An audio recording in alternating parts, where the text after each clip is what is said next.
Shalom. Ya, selamat Natal bagi kita semua. Biarlah sukacita Natal melimpah di dalam kehidupan kita. Sebelumnya, mari kita berdoa. Bapa kami di dalam kerajaan sorga, terima kasih untuk anugerah-Mu, untuk kebaikan Tuhan dalam hidup kami. Hari ini ada begitu indah waktu yang Tuhan sediakan bagi kami untuk kami duduk diam merenungkan kebenaran firman-Mu.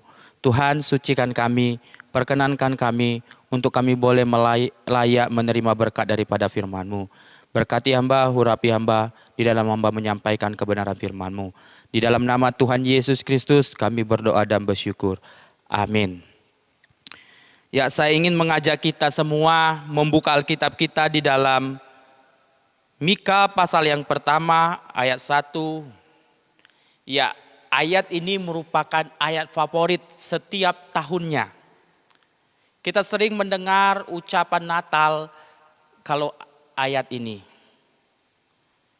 Ayat ini merupakan ayat yang berbicara tentang nubuatan Yesus Kristus lahir. Dan saya ingin membacakannya bagi kita semua. Tetapi engkau, hai Bethlehem Efrata, hai yang terkecil di antara kaum Yehuda, daripadamu akan bangkit bagiku seorang yang akan memerintah Israel, yang permulaannya sudah sejak purbakala, sejak dahulu kala. Ya, berbahagialah kita yang membaca dan merenungkan kebenaran firman Tuhan, dan yang paling bahagia ialah melakukan kebenaran firman Tuhan itu di dalam kehidupannya sehari-hari. Di dalam suatu ruangan terdapat 4 lilin. Mungkin saya pernah sampaikan atau belum. Lilin pertama berkata, aku adalah lilin kasih. Tapi apa gunanya aku hidup di dunia ini? Manusia sudah tidak lagi saling mengasihi. Mereka saling membenci. Mereka lebih mementingkan kepentingan diri sendiri daripada kepentingan bersama. Apa gunanya aku hidup? Lebih baik aku mati. Tidak lama kemudian datanglah angin sepoi-sepoi meniup lilin ini dan matilah lilin ini. Dan lilin kedua berkata, aku juga enggak ada gunanya hidup di dunia. Aku namanya lilin iman. Tapi apa yang terjadi? Manusia sudah tidak lagi percaya kepada Tuhan. Mereka tidak lagi datang kepada Tuhan dan menyembah Tuhan.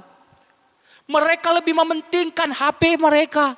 Mereka lebih mementingkan games dan lain-lain. Mereka lebih mementingkan pekerjaan daripada mereka memprioritaskan Tuhan. Apa gunanya aku hidup di dunia ini? Lebih baik aku mati. Dan akhirnya lilin kedua pun mati. Dan lilin ketiga berkata, aku pun juga akan menyusul kalian teman. Aku adalah lilin cinta, tapi apa gunanya aku hidup di dunia? Tohnya manusia tidak lagi saling mencintai. Di mana anak membunuh orang tua membunuh anak. Mereka saling membunuh, saling mencaci satu sama lain. Apa gunanya aku hidup? Tidak lama kemudian lilin ini mati. Di dalam suatu ruangan itu terdapat seorang anak. Dan anak ini menangis ketakutan karena lilin ini mati. Dia berkata, tolong kalian bertiga jangan mati. Aku masih membutuhkan engkau. Karena aku takut kegelapan. Tapi muncullah lilin keempat. Dia berkata, hai anak kecil. Selama aku masih hidup, kita berdua masih bisa menghidupkan ketiga lilin ini. Jangan tahu engkau takut, akulah lilin pengharapan. Dan tema renungan kita bicara tentang kelahirannya membawa pengharapan. Kelahirannya membawa pengharapan bagi kita semua. Teks ini disampaikan oleh seorang nabi kecil yang bernama Mika. Pada waktu itu, kehidupan bangsa Israel umat Yehuda, kehidupannya begitu hancur. di mana moral mereka bobrok, akhlak mereka begitu rusak.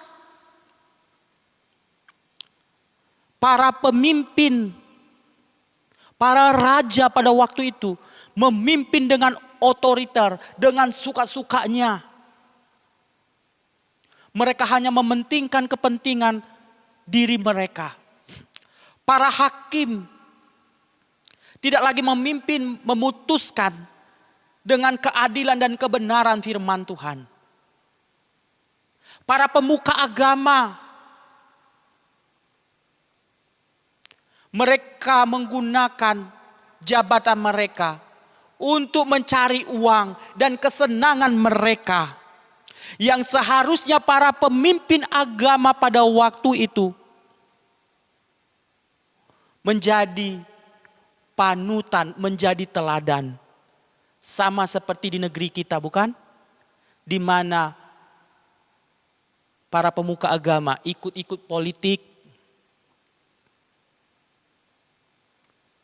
dan lain-lain untuk mencari pamor dirinya sendiri.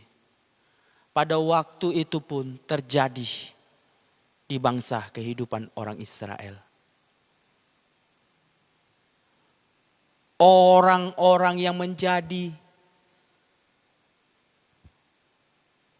yang bisa ditiru teladannya, tapi hidupnya hancur. Yang seharusnya mereka membawa orang-orang pada Tuhan, tapi apa yang terjadi? Mereka sendiri tidak hidup dalam kebenaran.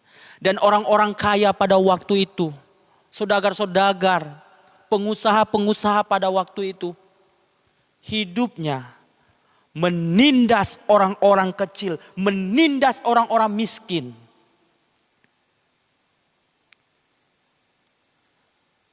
Dan Nabi Mika melayani di negeri ini. Tapi isi pemberitaan Nabi Mika menyampaikan suatu pesan yang luar biasa. Di mana ia menyampaikan pesan isinya tentang pembebasan dan penghukuman bagi bangsa Israel. Karena apa? Karena dosa yang mereka perbuat. Karena mereka hidup di dalam kejahatan. Mereka hanya mementingkan kepentingan diri mereka sendiri. Mereka tidak lagi mencari Tuhan. Mereka harus dijajah oleh bangsa Asyur. Bangsa yang tidak mengenal Tuhan. Mereka harus hidup begitu susah payahnya pada waktu itu.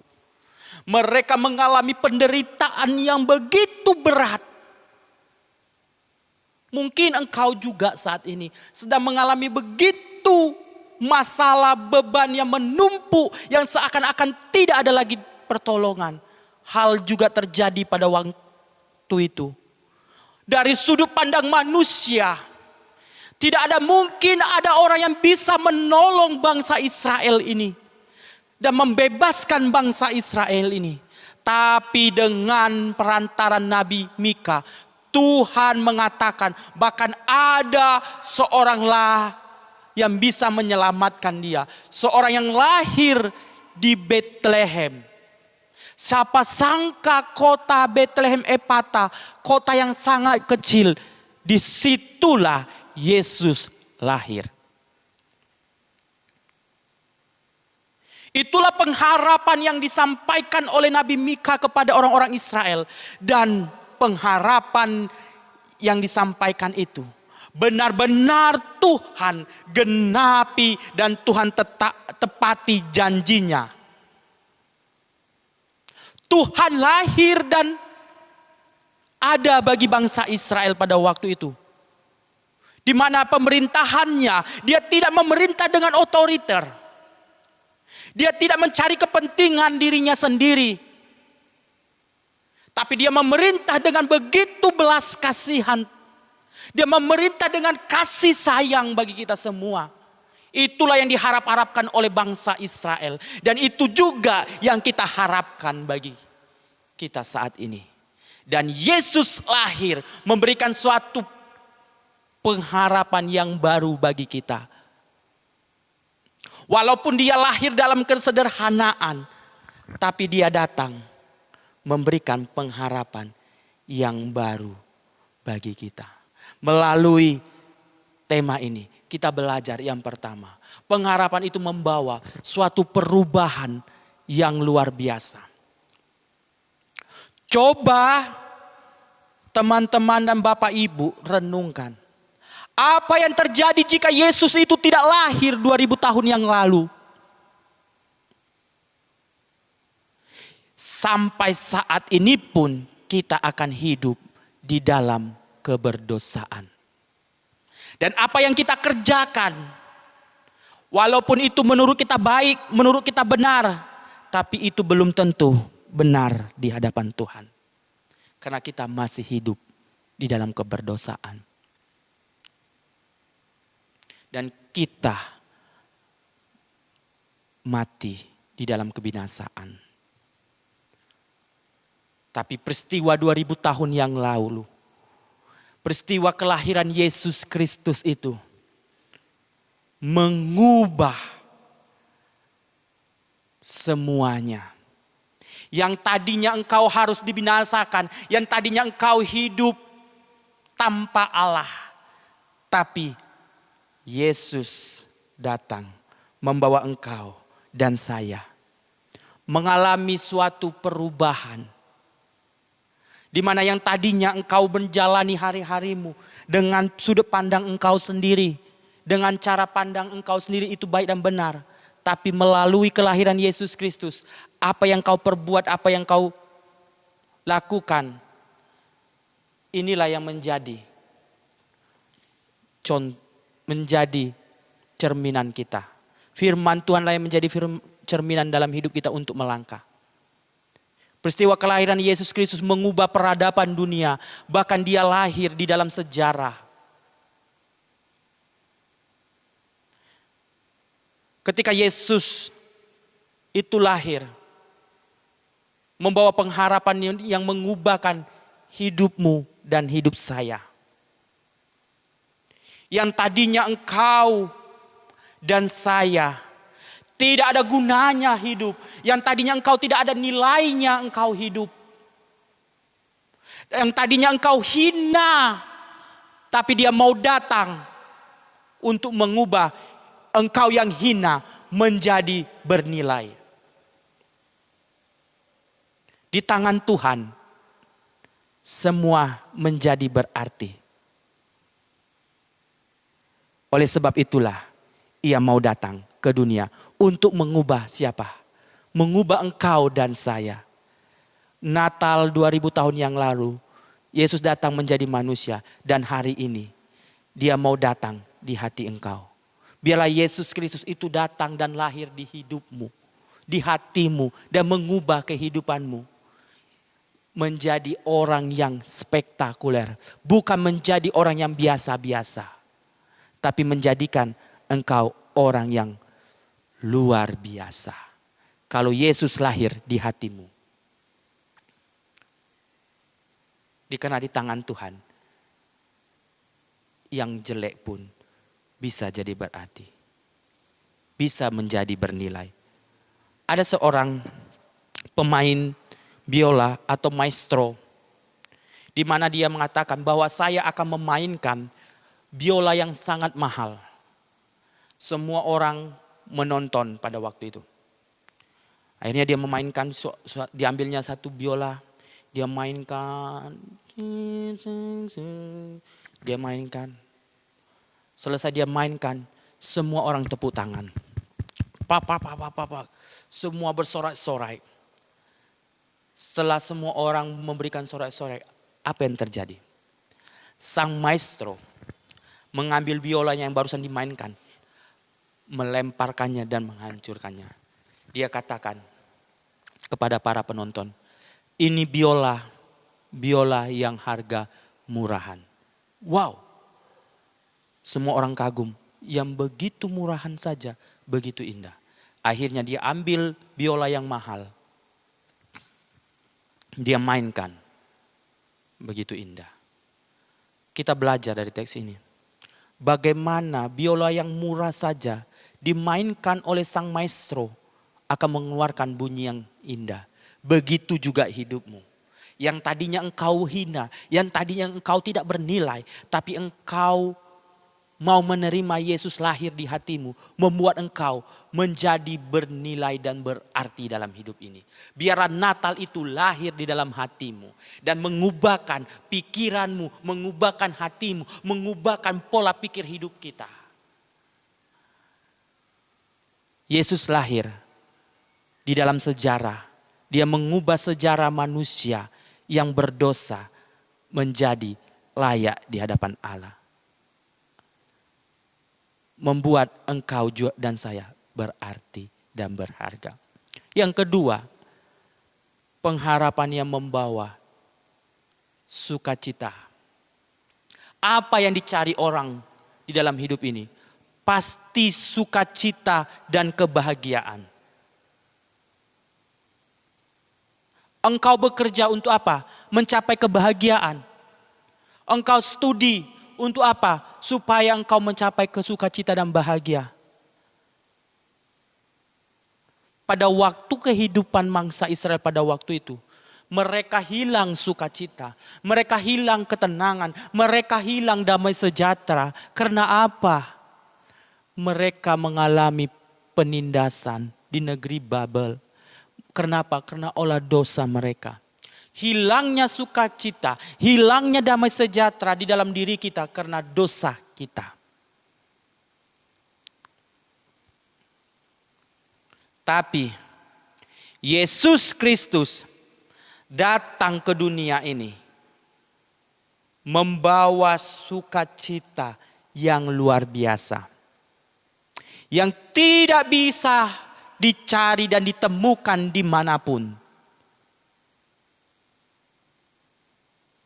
Dan sukacita yang Tuhan berikan bagi kita itu kekal. Yesus Kristus itu memberikan sukacita. Dia datang membawa sukacita damai sejahtera bagi engkau dan saya, bagi bangsa Israel pada waktu itu dan berdampak sampai saat ini. Ada seorang bapak, dia kaya raya. Di mana bapak ini berkata kepada para pelayan-pelayannya, saat ini saya sedang mengalami suatu pergumulan begitu berat. Siapa yang bisa membuat saya sukacita, membuat saya merasa tenang, membuat saya merasa damai, maka dia akan saya kasih hadiah. Lalu para pelayan-pelayan rumahnya ini memanggil semua orang-orang bijaksana. Lalu salah satu orang bijaksana berkata, Pak, ini permata. Buatlah ini menjadi mahkota Bapak. Pasti Bapak merasa senang. Wah, dia buat mahkota. 1 hari 2 hari dia merasakan sukacita. Sampai seminggu. Tiba-tiba dia mau taruh mahkotanya itu. Kenalah permatanya itu. Menjadi lecet. Akhirnya apa yang terjadi? Hilanglah sukacita bapak ini. Kembali bapak ini mukanya kayak pepaya busuk. Hilang sukacita. Akhirnya sang istri juga berkata, Pak ayolah Pak. Bapak harus sukacita lagi. Bapak harus bahagia lagi. Kalau gitu Mami carikan orang-orang yang membuat aku bisa sukacita.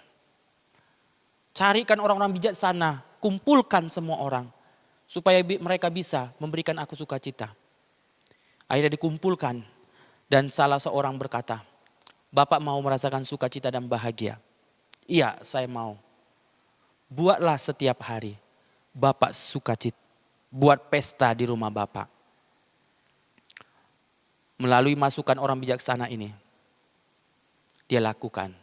1 hari dia adakan pesta, merasakan sukacita.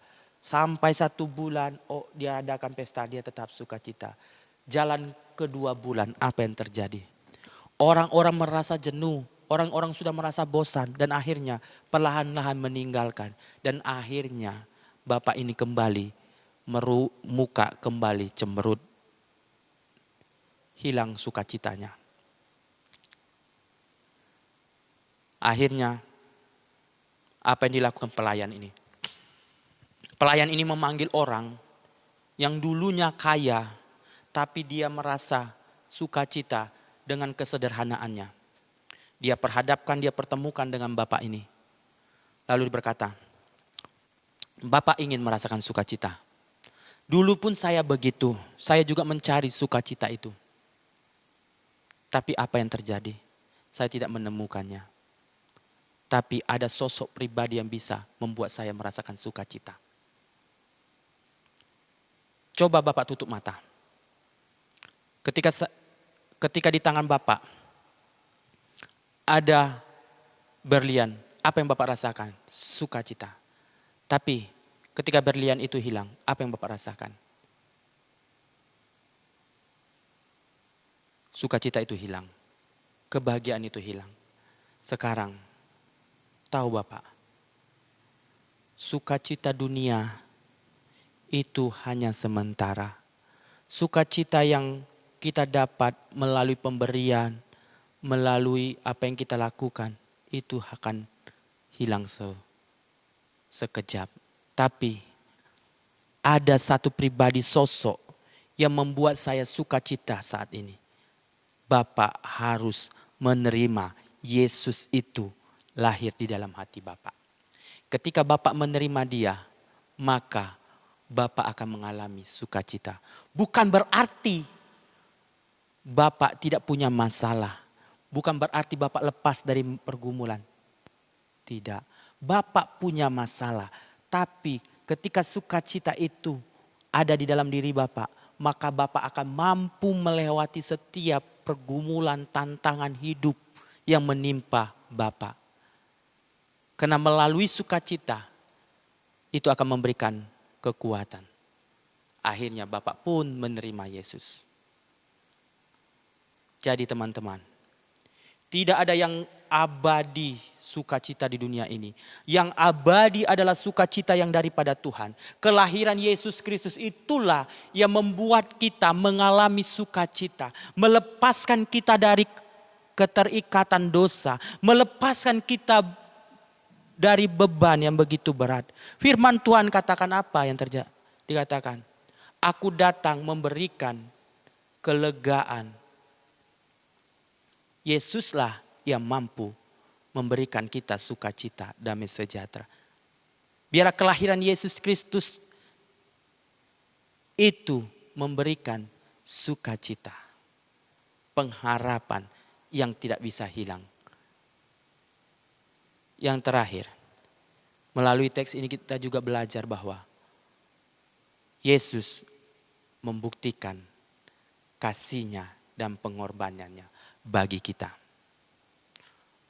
Pengharapannya dibuktikan melalui kasih-Nya dan cintanya.